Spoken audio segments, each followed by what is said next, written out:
Hey guys, and welcome back to Teal House Farm. Today I want to show you how we make two of our favorite dinner things. We're going to make some buttery, fluffy, yummy dinner rolls. We're going to use the bread maker because it takes a lot of the effort out of it for you, and these come out great every time.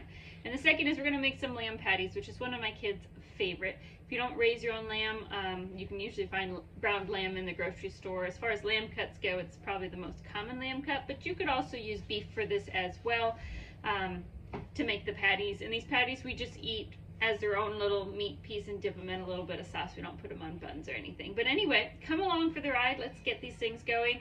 The bread obviously takes the longest. It takes about 3 hours, 2.5, 3 hours-ish, depending how warm it is in your kitchen for the final rise.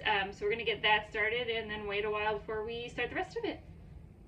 Here is the recipe, which I'll also copy below. The important thing to note when you're using your bread maker, always put the wet stuff in first, then the dry stuff and the yeast very, very last. I have a kitchen arm bread maker. You do not need a fancy one. This one does a whole lot of things. It even makes jam and yogurt. You do not need one with so many special features to use this recipe. You just need one that has a dough cycle. So this one has, let's see, this even has a sourdough setting, which we don't need. We just need number 17, which is dough. And almost any bread machine, no matter how simple, will have a white bread and will have a dough setting. So you can do this recipe pretty much no matter what you have. Let's go ahead and load it up.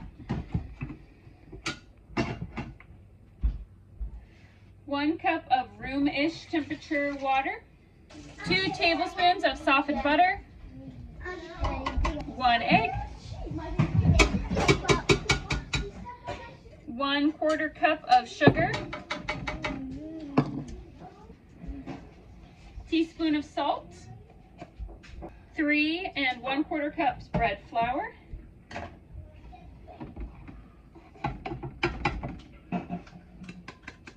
3 teaspoons of active dry yeast, and let it do its thing. The dough cycle will be different depending on your maker. It'll be anywhere from 1.5 to 2 hours. Just let it go until it's done. Okay, nice and risen. Look how nice that looks. We have a lightly floured cutting board here, and I've buttered the dish. By the way, if you don't save your wrappers off sticks of butter, those are great for buttering dishes. Just put them in the fridge until you need them. We're gonna dump this out on the board, and then we're gonna divide it into some rolls. Gonna make about 15. That's what'll fit in my 9x13 pan. So that's our goal today.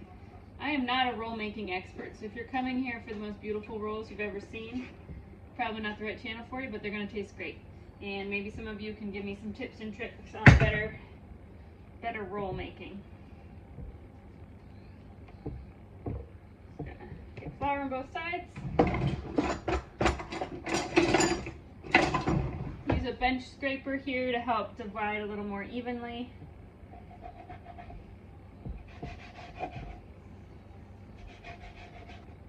What I usually do is I take there's always one that's a little bit smaller, so that'll make our 15. There we go.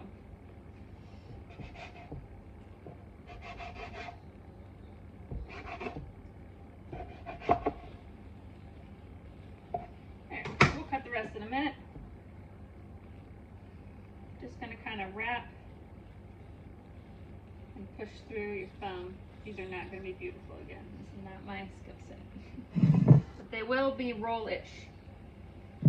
Seam side down in your buttered dish.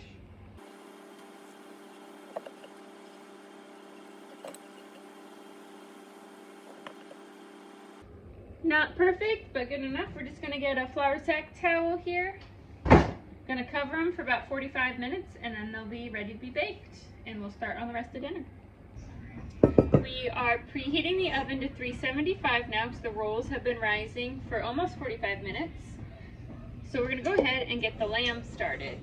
So I'm going to do 2 pounds of lamb because we're a family of 9. So you could have this recipe if you don't need as many.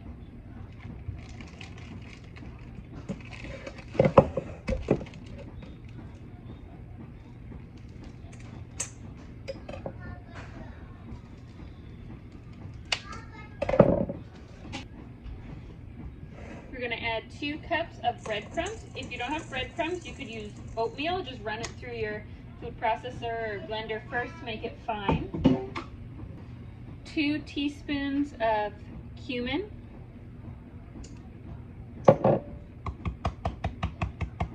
2 teaspoons of coriander,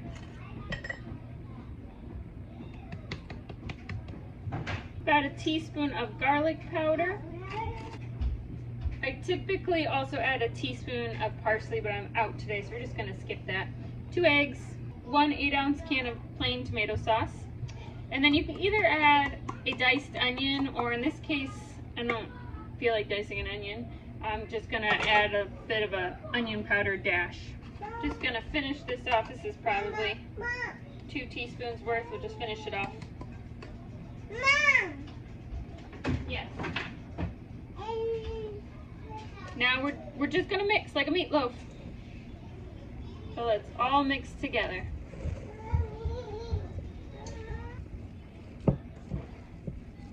Okay. We're gonna melt some tallow. You can use any kind of oil or grease that you want, but you do need enough to make sure the bottom of your pan is well coated, because lamb is a little bit of a leaner meat. We're also gonna need a little bowl of flour. Okay, our oil is getting pretty hot. It's popping at me. So we take our lamb and we're going to make some medium-sized patties. Kind of press them together. And then we're going to flour them on both sides. This helps give a little bit of the crisp to the outside. And then into our hot oil.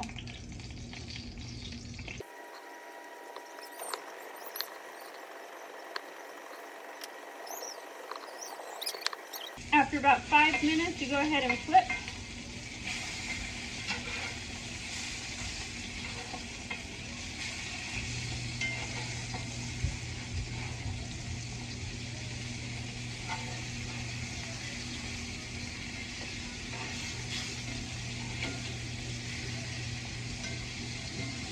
And 5 minutes on the other side. After 5 on the other side, we're just going to move them over to a plate, and we're going to do our second batch so that we have enough for everybody.